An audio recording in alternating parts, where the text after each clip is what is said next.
আজকে লাল লালভাবে এরকম গরুর মাংস রান্না করেছিলাম আর এটা খেতে দুর্দান্ত ছিল। ভাবলাম যে রেসিপিটা আপনাদের সাথে শেয়ার করি।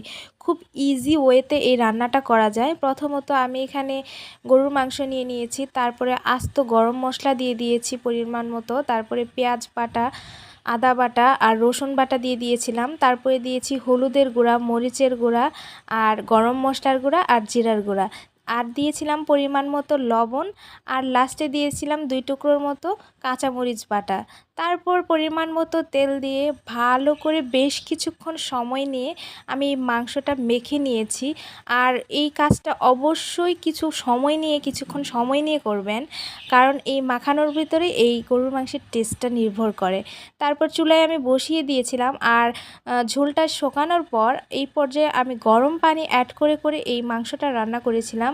আমি 3 বার পানি অ্যাড